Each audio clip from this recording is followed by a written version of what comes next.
விஜய் அவர்கள் வந்து இந்த 10th 12th பாஸ் ஆன மாணவர்களுக்கெல்லாம் வாழ்த்துக்கள் தெரிவிச்சிருந்தாரு. மீண்டும் சந்திப்போன்ற மாதிரி சொல்லியிருந்தாரு. சூர்யா நம்ம நாள் பண்ணிட்டு இருக்கிறாரு. படிக்க முடியாம சிக்கல் இருக்கக்கூடிய மாணவர்களை தேர்ந்தெடுத்து அவர்களை சத்தம் இல்லாமல் படிக்க வச்சு ஆளாக்கக்கூடிய வேலைகள் பண்ணணும். ஃபர்ஸ்ட் மார்க் வாங்கின 10 பேரை கூட்டு போய் ஒரு மெடல் நிற்க வச்சு ஒரு ஷீல்டு கொடுக்கறதுனால என்ன ஆயிரப்போகுது? இதெல்லாம் ஓல்டு ஸ்டைல் சொல்லப்போனா. இதெல்லாம் வந்து அரசியலில் ஒன்றும் அவர் வந்து கற்றுக்கலன்னு தோணுது. கோட்லேயே உங்களுக்கு அந்த பொலிட்டிக்கல் இது ஸ்டார்ட் ஆயிடுச்சு. அப்படிங்கும்போது இந்த படம் முழுக்க முழுக்க ஒரு பொலிட்டிக்கல் அவருடைய அஜெண்டாவை சொல்லக்கூடிய ஒரு படமா இருக்கும். இதை வந்து ஒரு கமர்ஷியலா பண்ணக்கூடிய டைரக்டர் தான் எச் வினோத். அடுத்து பொலிட்டிக்கல் ஸ்டெப்பா எப்படி போவார்னு நீங்க நினைக்கிறீங்க? இல்லை, இதை முடிச்சுட்டு படம் பண்ணுவார்னு நான் நினைக்கிறேன். நீங்க உங்களுடைய கருத்துக்களை சொல்றதுக்கு ஈஸியா இருக்கும். ரெண்டாவது வந்து அரசியல் கட்சி நடத்துறதுக்கு படம் தேவை. இதெல்லாம் நீங்க யோசிச்சு நடிக்கிறது நிப்பாட்டாதீங்கன்னு. தமிழ்நாடு முழுவதுமே நடைபயணம் போறாரு அப்படின்ற மாதிரி ஒரு டாக்ஸ் இருக்கு சார். இந்தியாவே ஒரு பெரிய ஒரு சேஞ்சஸ் இருக்கும். மற்ற அரசியல் கட்சியில் எடுக்கக்கூடிய மூவ்மெண்ட்லாம் வேற மாதிரி இருக்கும்.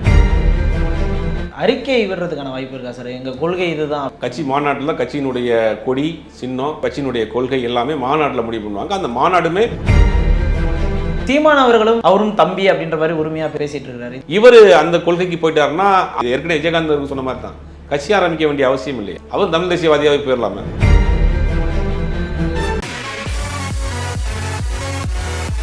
சார், ரீசெண்டாக விஜய் அவர்கள் வந்து இந்த 10th 12th பாஸ் ஆன மாணவர்களுக்கெல்லாம் வாழ்த்துக்கள் தெரிவிச்சிருந்தாரு. மீண்டும் சந்திப்போன்ற மாதிரி சொல்லியிருந்தாரு. போன தடவை பண்ணும்போது 234 தொகுதியிலிருந்தே மாணவர்களை கூப்பிட்டு முதல் 3 மதிப்பெண்கள் மாணவர்கள் எடுத்து கௌரவிச்சிருந்தாரு. எப்படி பார்க்குறீங்க சார்? தொடர்ச்சியாக பண்ணிகிட்டே இருக்காரு. இல்லை, போன வருஷத்தினுடைய தொடர்ச்சி தான் அது. போன வருஷம் கொடுக்க ஆரம்பித்து அரசியல் கட்சி ஆரம்பித்தார். இப்போ அரசியல் கட்சி ஆரம்பித்த பிறகு அதை இது பண்ண அது எப்படின்னா அது ஒட்டுமொத்தமாக ஒருத்தர் ஒரு கூப்பிட்டு நீங்கள் கௌரவிக்கிறப்ப அது சம்மந்தப்பட்ட ஆட்கள் சொந்த பந்தங்கள் எல்லாத்துக்குமே புகும். ஒரு கிராமம் முழுக்கவே அது கொஞ்சம் பரவிடும். இது நல்ல ஒரு பொலிட்டிக்கல் ஸ்ட்ராட்டஜி தான். அது முழுக்க முழுக்க அரசியலுக்காக பண்ணுறது மாதிரி தான் இருக்குது. இன்றைக்கி சமூகத்தில் செய்யக்கூடிய விஷயங்கள் எவ்வளோ இருக்குது, பேசக்கூடிய விஷயங்கள் எவ்வளோ இருக்குது. அதெல்லாம் விட்டுட்டு நீங்கள் அந்த சொன்ன மாதிரி அகரமில் வந்து பார்த்தீங்கன்னா சூர்யா நம்ம நாள் பண்ணிகிட்டு இருக்கிறாரு. அவர்கிட்ட படித்து டாக்டர் ஆன பிறகு இன்ஜினியர் ஆன பிறகு தான் வெளியே தெரிய ஆரம்பிக்குது. அப்படியே ஃபஸ்ட் மார்க் எடுத்துகிட்டு படிக்க முடியாமல் சிக்கல் இருக்கக்கூடிய மாணவர்களை தேர்ந்தெடுத்து அவர்களை சத்தம் இல்லாமல் படிக்க வச்சு ஆளாக்கக்கூடிய வேலைகள் பண்ணணும். இது ஃபர்ஸ்ட் மார்க் வாங்கின 10 பேரை கூட்டு போய் ஒரு மெடல் நிற்க வச்சு ஒரு ஷீல்டு கொடுக்கறதுனால என்ன ஆயிரப்போகுது? அவங்களுக்கு ஒரு என்கரேஜ்மெண்ட் கிடைக்குமே ஒழிய அவங்க அடுத்தடுத்த கல்விக்கு என்ன நடக்க போகுது? விஜயகாந்த் அவர்கள் இருந்தார்னா கிட்டத்தட்ட ஒரு 25-30 வருஷமாக அவருடைய ஆஃபீஸில் தனியாக இதுக்குன்னே ஒரு டீம் போட்டிருந்தாங்க. தமிழ்நாட்டிலேருந்து எல்லா ஊர்லேருந்து லெட்டர் வரும். இந்த மாதிரி ஃபஸ்ட் மார்க் எடுத்திருக்கு, இந்த பொண்ணு படிக்கல, இந்த பையன் படிக்க முடியல, வசதி வாய்ப்பு இல்லைன்னா அவர் மன்ற நிர்வாகிகள் அந்த பகுதியில் அழைச்சி கேட்டுட்டு அவங்க உண்மையிலேயே வசதி இல்லாமல் இருந்தாங்கன்னா அவங்களுக்கு வேண்ட உதவிகள், படிக்கிற உதவிகள் செஞ்சுட்டு இருந்தாங்க. இந்த மாதிரி நிறைய பேர் பண்ணிகிட்டு இருக்காங்க. நிறைய தனியார் அமைப்புகள் ட்ரஸ்ட்டுகள்லாம் பண்ணிகிட்டு இருக்காங்க. இதை கூப்பிட்டு ஒரு மேடை வச்சு ஒரு விழா நடத்தி ஒரு ஷீல்டு கொடுக்குறதுல என்ன ஒரு இதாக இருப்போது? அவங்களுக்கு ஒரு சின்ன ஒரு என்கரேஜ்மெண்ட்டாக இருக்குமே ஒழிய அதனால் அவங்களுக்கு தொடர் கல்வியை கண்டினியூ பண்ணுறதுக்கு எந்த விதமான இருக்காது. இவர் அதை அரசியலுக்கு பயன்படுத்திக்கலாம். இதெல்லாம் ஓல்டு ஸ்டைல் சொல்லப்போனால். இதெல்லாம் வந்து அரசியலில் ஒன்றும் அவர் வந்து கற்றுக்கலன்னு தோணுது. இந்த நிகழ்வை வந்து மாநாடாக மாற்ற போகிறாரு அப்படின்ற மாதிரி நிறைய டாக்ஸ் போயிட்டு இருக்கு சார். இல்லை, மாநாடு தனியாக ஒன்று நடத்தியே ஆகணும். அதுக்கு உண்டான வேலைகள் பண்ணுறாங்க. அது எப்போன்னு தெரியல. எனக்கு தெரிஞ்சு இந்த படம் அடுத்த படம் எச் வினோத் படம் முடிஞ்ச பிறகு தான் அதுக்குண்டான வேலைகள் செய்வார். இப்போதைக்கு மாநாடு நடத்துறதுக்குண்டான வாய்ப்புகள் இப்போதைக்கு இல்லை. எச் வினோத் படம் என்ன மாதிரி ஒரு படமாக இருக்கும் சார்? ஏன்னா அதுவும் பொலிட்டிக்கலாக தான் இருக்க போகுது அப்படின்ற மாதிரி நிறைய டாக்ஸ் இருக்குது. இல்லை, பொலிட்டிக்கலாக தானே இருந்தாகணும். ஒரு அரசியல் கட்சி ஆரம்பித்த பிறகு நடிக்கிறாருன்னா அவரை கண்டிப்பாக ஒரு பாட்டிலேயே பொலிட்டிக்கல் வந்துருச்சே. கேம்பெயின் போவா, சாம்பியன் போவாங்கிறாரு, பாட்டில் வாங்குறாரு, பார்ட்டி ஆகுறாரு. அப்படிங்கும்போது கோட்லேயே உங்களுக்கு அந்த பொலிட்டிக்கல் இது ஸ்டார்ட் ஆயிடுச்சு. அப்படிங்கும்போது இந்த படம் முழுக்க முழுக்க ஒரு பொலிட்டிக்கல் அவருடைய அஜெண்டாவை அவருடைய அந்த கொள்கையை சொல்லக்கூடிய ஒரு படமாக இருக்கும். அதில் கொஞ்சம் சமூக கருத்துக்கள்லாம் இருக்கிற மாதிரியாக இருக்கும்.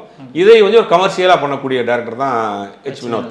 அதை கரெக்டாக பண்ணுவார். அதில் இல்லை சார், இது வந்து அவர் விஜய்க்காக கொண்டு போன கதையா இல்லை விஜய்க்காக எழுதப்பட்ட கதையா? அது இல்லை, முதல்ல டைரக்டர் ஃபிக்ஸ் பண்ணிட்டாங்க.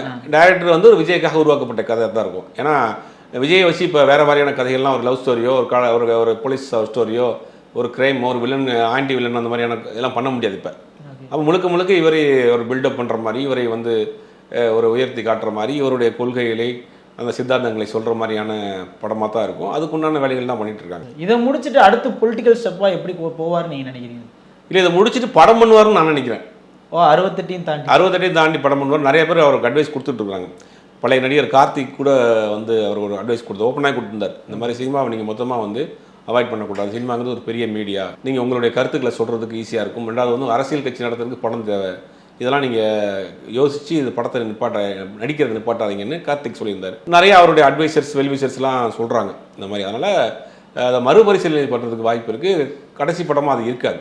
அப்படி பண்ணா அட்லி லோகேஷ் கனகராஜுக்குலாம் வாய்ப்பு அந்த தொடர்ந்து லிஸ்ட்ல இருக்காங்கல்ல வரிசையா. அடுத்து கண்டிப்பா இந்த படமே மேக்ஸிமம் அட்லி பண்ண வேண்டியதுதான். இந்த படம் அட்லி பண்ண வேண்டியதுதான். ஆமா, அட்லி வந்து இப்போ நிறைய அவர் பயங்கர பிஸியான ஒரு டைரக்டராக இருக்கிறாரு. ஹாலிவுட்டில் மோஸ்ட் வாண்டட் டைரக்டராக அந்த லிஸ்ட்டில் போயிட்டாரு. அப்படிங்கும்போது சில காரணங்களால் வினோத்தை வச்சு பண்ணுறாங்க. சார் அது மட்டும் இல்லாமல் தமிழ்நாடு முழுவதுமே நடைபயணம் போகிறாரு அப்படின்ற மாதிரி ஒரு டாக்ஸ் இருக்குது சார், அதை எப்படி பார்க்குறீங்க? இல்லை, அது அதுக்கெல்லாம் வாய்ப்புகள் இருக்குது. ஆனால் இப்போ பண்ண மாட்டார். இந்த வெற்றி வினோத் படம் முடிஞ்சிட்டு அதுக்கடுத்து பண்ணுறதுக்கு வாய்ப்பு இருக்குது. இந்த அரசியல் கட்சிகள் தமிழ்நாட்டில் நடக்கக்கூடிய அரசியல் எல்லாமே ஜூன் 4க்கு பிறகு தெரியும். இந்தியாவே ஒரு பெரிய ஒரு சேஞ்சஸ் இருக்கும். மாற்றங்களுக்கு வந்துச்சுன்னா மற்ற அரசியல் கட்சிகள் எடுக்கக்கூடிய மூவ்மெண்ட்லாம் வேறு மாதிரி இருக்கும். தமிழ்நாட்டிலே பெரிய கட்சிகளுடைய மாற்றங்கள் நிறையா இருக்கும், கூட்டணி மாற்றங்கள் நிறையா இருக்கும். எல்லாமே டோட்டலாகவே மாறுறதுக்கு வாய்ப்புகள் இருக்குது. அது எல்லாமே பார்த்தீங்கன்னா உங்களுக்கு மேலே மத்தியில் ஆட்சி எப்படி வரப்போகுதுன்றதை பார்த்துட்டு தான் அடுத்தடுத்து மூவ்மெண்ட் எடுப்பாங்க. இவர் இந்த எச் வினோத்தினுடைய படம் முடிஞ்ச பிறகு தான் இவருடைய பொலிட்டிக்கல் இது ஆரம்பிப்பாங்க. அது வரைக்கும் பொலிட்டிக்கல் சம்மந்தப்பட்ட எந்த விஷயத்துலையும் இவர் கலந்துக்கிற மாட்டார், இது பண்ண மாட்டார். இப்போ அடுத்து இம்மீடியட்டாக படம் ஆரம்பிக்கிறதுக்கு தான் ரெடியாக இருக்கார். இப்போ ஷூட்டிங் போயிருக்கிறாங்க. இன்றைக்கி முடிச்சுட்டு வந்தோன்னே அதோட அந்த ஷெடியூல் முடிஞ்சு அவர் வெளியே வந்துடுறாரு, படத்தை வெளியே வந்துட்டார். ஒரு மாதம் ரெஸ்ட்டில் இருந்துட்டு அடுத்து ஜூலைலேருந்து அந்த படத்துக்கு போகிறாங்க. Okay sir. இப்போ ஒரு அரசியல் கட்சி தலைவர் ஒரு நடைப்பயணம் போகிறாருனாலே ஒரு க்ரௌடு வருது, அதை கண்ட்ரோல் பண்ண முடியாமல் இருக்கிறாங்க. இவர் இவ்வளோ பெரிய ஒரு உச்சத்தில் இருக்கிறாரு, இவர் ஒரு வேளை நடைப்பயணம் போனால் என்ன நடக்கும் அப்படின்ற ஒரு கேள்வி. நடைப்பயணம் போனால் ஒரு பெரிய எழுச்சியாக இருக்கும், அது மாற்று கருத்து கிடையாது. ஏன்னா நடிகருங்கிற ஒரு பிம்பம் இருக்குது, அதை பார்க்கறதுக்கு ஒரு பெரிய கூட்டம் இருக்குது. ஏர்போர்ட்லேயே உள்ளே போக முடியல. திருவனந்தபுரத்தில் அங்கே அதர் ஸ்டேட்லேயே பெரிய அளவில் ஒரு ஒரு பெரிய எழுச்சி இருக்குது. ஒரு நடிகர் நீங்கள் சொன்ன மாதிரி நடைபயணம் போகிறப்போ அது ஒரு பெரிய ஒரு இதாக நடக்கும்.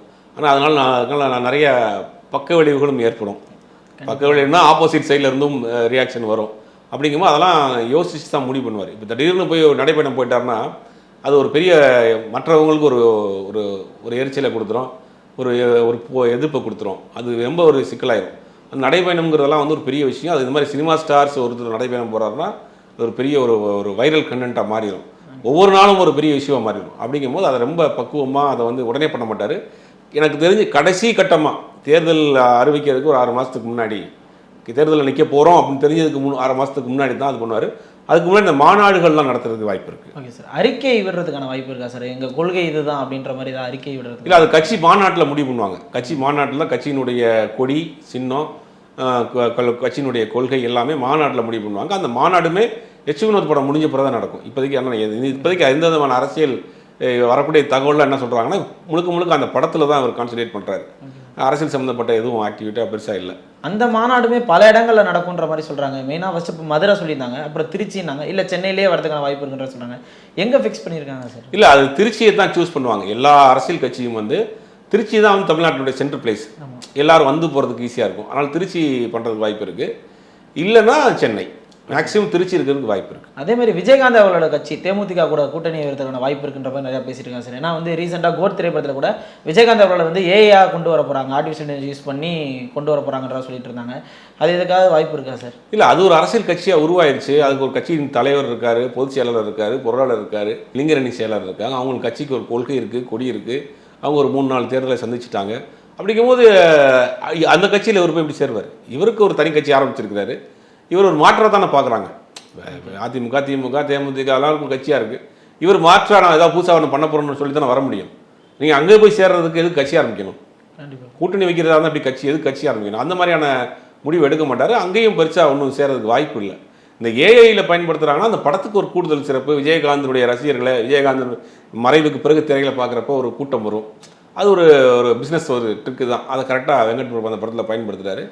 மற்றபடி கட்சியில் போய் அவர் சேர்றதுக்கோ கூட்டணி வைக்கிறதுக்கெலாம் எந்த வாய்ப்பும் இல்லை. சீமான் அவர்களும் நம்ம விஜய் சார் சொல்கிற மாதிரி இந்த பிறப்பிற்கும் எல்லாம் இருக்கும் அந்த மாதிரி தான் அந்த ஒரு கோட்பாட்டில் தான் அவர் இருக்கிறாரு. அவரும் தம்பி அப்படின்ற மாதிரி உரிமையாக பேசிகிட்டு இருக்கிறாரு. இதை எப்படி சார் பார்க்குறீங்க? அவருங்க இணையறதுக்கான வாய்ப்பு இருக்கா? ஏன்னா அப்போலேருந்தே கேட்டுட்டு இருக்காங்க.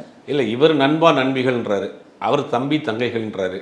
அவர் ஒரு தமிழ் தேசியம்ங்கிற ஒரு அரசியலை கையில் எடுத்து அந்த இதில் போயிட்டு இருக்கிறார். இவர் எந்த விதமான கொள்கையில் இருக்காருன்னு தெரியல. முதல்ல இவருடைய கொள்கையை ஒன்றும் சொல்லலையே. இது தமிழ் தேசியம் பேச போகிறாரா, தேசிய அரசியல் பேச போகிறாரா, திராவிட அரசியல் பேச போகிறாரா, எல்லாத்தையும் கலந்து கட்டி இவர் ஒரு புது ஒரு அரசியலை சொல்ல போகிறாரா அப்படின்னு தெரியல. இப்போ நாம் தமிழர் கட்சியை பொறுத்த வரைக்கும், சீமானவர்களை பொறுத்த வரைக்கும் அவங்க ஒரு கொள்கையை வச்சுருக்காங்க. நாங்கள் யாரோடையும் கூட்டணி கிடையாது, கடைசி வரை யாரோடையும் கூட்டணி கிடையாது. எங்களுடைய கொள்கை தமிழ் தேசியம் கொள்கை, தமிழருக்கான ஒரு தேசிய அடையாளத்தை உருவாக்கணும், நாங்கள் இதெல்லாம் வந்தால் இதெல்லாம் செய்ய போகிறோங்கிற ஒரு கொள்கையை வச்சுருக்காங்க. அதுக்கு உண்டான வேலைகள்லாம் பண்ணுறாங்க, அதுக்கு உண்டான விஷயம்லாம் சொல்லிட்டாங்க. இவர் அந்த கொள்கைக்கு போயிட்டாருன்னா அங்கே கட்சி ஆரம்பிக்க வேண்டியது, இது ஏற்கனவே விஜயகாந்த் சொன்ன மாதிரி தான், கட்சி ஆரம்பிக்க வேண்டிய அவசியம் இல்லையே. அவர் தமிழ் தேசியவாதியாகவே போயிடலாமே. இப்போ இவர் வந்து என்ன தனி கட்சி ஆரம்பிச்சிருக்காருன்னா இவர் தனி கொள்கையை ஒன்று சொல்ல போகிறாருன்னு தான் அர்த்தம்.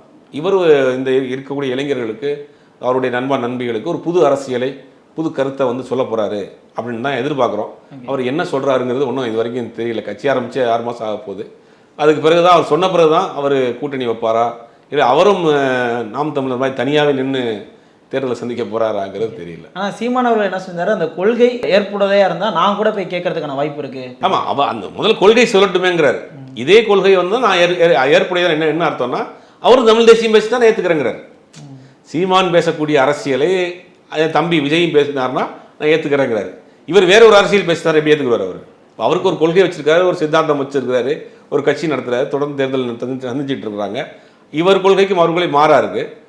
அது ஒரே கொள்கையாக இருந்தனா சேர்றதுக்கான வாய்ப்பு இருக்கு அப்படிங்கிறாரு.